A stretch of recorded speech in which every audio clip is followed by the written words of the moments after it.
Bonjour, je m'appelle Laetitia. Je suis suivie avec Sandrine depuis la... Je suis suivie par le CAP depuis la naissance de ma fille, qui s'appelle Alexane. Aujourd'hui, je suis ici pour vous présenter la pédagogie Montessori. Donc en effet, on parle beaucoup d'outils, on parle beaucoup de faire l'émergence des compétences parentales, on parle de philosophie. Et nous, on avait envie de vous expliquer un petit peu comment la philosophie Montessori, on l'a mis dans le service du SAP de Dunkerque. Parce qu'en fait, c'est pas vraiment c'est une méthode, mais c'est plus une pensée. Et en ayant été formée, parce que c'est vraiment une pédagogie à la mode, mais en ayant été formée à Montessori, j'ai voulu vous faire part de ce que tous les parents avaient pensé de cette pédagogie. Ce qu'il faut savoir, c'est que c'est un matériel simple, de bon sens, et vous allez voir tout ce que... parce que c'est le témoignage de plusieurs parents, en fait, qui ont témoigné par rapport à ça. Donc, Laetitia, je te laisse la parole pour voir un petit peu tout ce que tu as pu apprendre dans tes compétences parentales avec la philosophie Montessori. Observer. Ça m'a permis d'observer et de mieux comprendre ma fille, de savoir où elle en est, qu'est-ce qu'elle sait faire ou pas faire. Exemple, quand elle était prête à marcher, on lui proposait des choses où elle devait se mettre debout.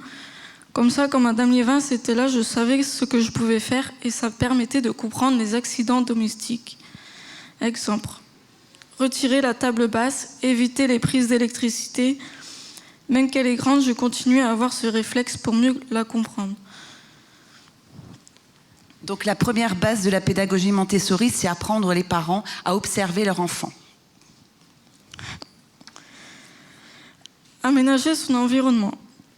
J'avais des difficultés à comprendre qu'elle avait besoin de calme, donc j'ai aménagé mon petit studio avec des tapis pour pas qu'elle dépasse les limites. Je mettais des objets à sa disposition et à les ranger, et on a aménagé une chambre pour qu'elle ait au calme et qu'elle soit apaisée en faisant des siestes, et ça m'a beaucoup aidée et ça m'a rassurée. Donc dans la pédagogie Montessori, il faut savoir qu'il y a vraiment quelque chose au niveau de l'aménagement de l'environnement de l'enfant qui est indispensable, où tout est à disposition, où on cadre avec des tapis. Et c'est vrai que là, au niveau de la parentalité, étant donné que il y a tellement de bon sens que les parents intègrent très bien cette notion. Mieux vivre au quotidien. Alexane est devenue autonome. Elle piquait une crise pour pas faire des choses. Elle voulait pas manger. Elle n'était pas décidée à s'habiller. J'avais pas compris que ces crises voulaient dire qu'elle voulait le faire toute seule avec les cadres d'habillage. Elle a appris à s'habiller toute seule. Elle a appris à faire la table avec les sets de table. Elle aimait bien m'imiter en voulant passer le balai, donc je lui ai acheté un petit balai avec le ramasse-poussière. Le SAP m'a permis de comprendre que faire les choses seule, c'est mieux.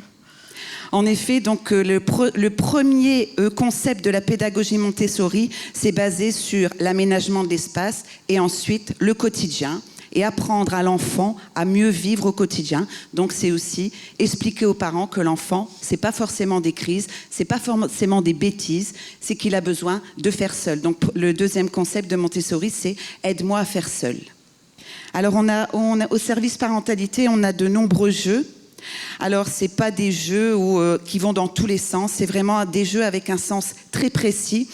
Et Madame Tilly va vous expliquer un petit peu qu'est-ce que ça a pu apporter dans la notion de prévention. Parce que je pense que le service parentalité, il est aussi là pour prévenir, et prévenir aussi quand il y a un retard de développement, et que les parents puissent en prendre conscience, parce que parfois, ça peut être douloureux. Grâce aux différents jeux, on a pu voir qu'Alexane avait du mal à se concentrer. La balle a permis de voir qu'elle avait un problème au niveau de la vue. On a été donc chez l'orthoptiste pour ses yeux. Quand on a fait la tour rose, on a vu qu'elle avait un problème de concentration, donc on a été chez l'orthophoniste. Le dernier jeu, c'était les lettres. Maintenant, ma fille est au CP et elle apprend à lire. C'est ma plus grande fierté, c'est grâce à tout cela qu'elle en est arrivée là. Ouais, c'est sûr qu'au niveau de tous les jeux, en fait, les premiers acteurs sont les parents.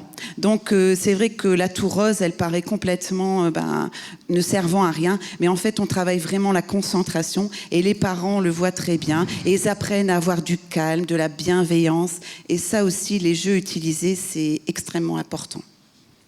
Alors c'est vrai qu'en Montessori, on pense que c'est très rigoureux, mais on a une dose de créativité folle et que acheter des jeux, c'est pas forcément très judicieux. Et puis qu'en créer, c'est encore plus marrant en atelier parentalité. Donc Laetitia, elle a pu en créer. En parentalité, on aime bien créer avec rien. Bâton de pluie. On a créé des jeux avec des bouteilles dans le bain. Cela m'a permis d'avoir du plaisir avec ma fille, des rires. Dans le quotidien, créer, c'était un moment pour soi. Quand elle était petite déjà, on a créé un mobile. Donc en fait, on s'était rendu compte avec les parents, chose toute bête, que quand on regardait un mobile, il était plus adapté aux parents qu'aux enfants. Et donc on a essayé de créer des mobiles en fait avec des formes. On a vu aussi par rapport à que l'enfant voyait au départ en noir et blanc. Donc on a créé avec des couleurs et pour que l'enfant finalement quand il soit allongé, il voit vraiment les formes et il voit ce qu'il y a plutôt que de voir des pattes ou n'importe quoi. Donc on a créé des mobiles avec l'atelier parentalité. Et c'est vrai que la créativité, ça a été très important. Ce qu'il faut savoir, c'est qu'on part beaucoup des observations qu'on a dans le quotidien. C'est-à-dire une maman qui a des difficultés au niveau du bain, on va créer quelque chose où on peut s'amuser avec des bouteilles d'eau et des choses vraiment de tous les jours. Et ça, c'est ce qu'on a fait avec Madame Tilly et puis tous les autres parents. Alors là, je voulais vous parler aussi, ça, c'est des choses qu'on a utilisées aussi, c'est les livres Montessori. Les livres Montessori demandent peu de lecture, mais beaucoup d'imagination. Et c'est vrai que là, on a utilisé tous ces livres de ce fameux... Comment il s'appelle ? Balthazar. Et ça lui permettait ça permettait aux parents le soir de se poser. En plus, chaque livre est très cohérent, c'est-à-dire que on parle du silence, on parle du calme. Donc je pense que cet après-midi avec Madame Filosa, vous allez vraiment vous retrouver par rapport à la pédagogie positive. Et ces livres sont vraiment adaptés par rapport au service parentalité. En parentalité, on favorise des sorties pour l'amusement. Le calme, cela apporte du bonheur à ma fille et du plaisir ensemble. On rit beaucoup ensemble, on se rapproche, tout est extraordinaire. Au parc, on a accueilli de la lavande, c'était pour apaiser, me sentir libre, de lâcher prise loin du quotidien que j'avais avec la TISF. Alors, ce qu'on veut retranscrire par rapport à la pédagogie Montessori et puis les expériences ludiques, c'est qu'en fait, on fait tout avec rien.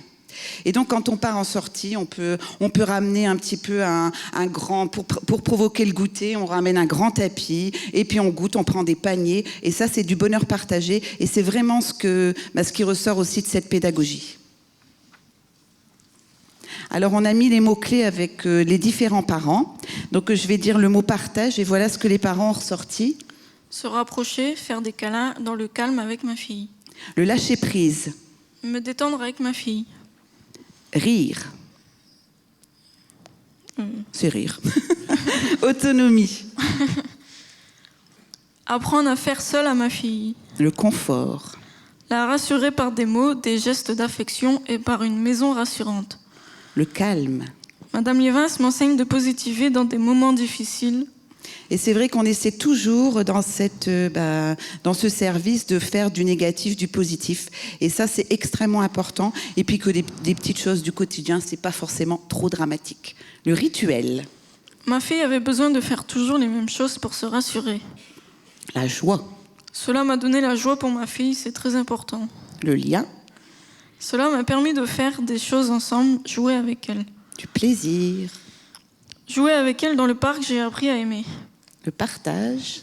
On est forte, on va y arriver, c'est main dans la main. Ensemble. On est forte, on est c'est main dans la main. Voilà. Je voulais remercier tous les parents. Je pense merci à tous les parents que nous avons accompagnés pour la réalisation de ce témoignage, qui n'ont pas pu se déplacer pour des raisons familiales et qui ont toujours, et ça c'est vraiment, j'ai arrêté l'accompagnement d'une maman où on a pu déceler une déficience chez l'enfant, mais on a pu travailler tout ça avec bienveillance. Et elle m'a dit une phrase qui est très importante. Elle m'a dit qu'elle gardait un moment de bonheur. Et ça a provoqué le rapprochement. Et puis aussi, je pense aussi que l'important en parentalité, c'est aussi d'apprendre à comprendre son enfant.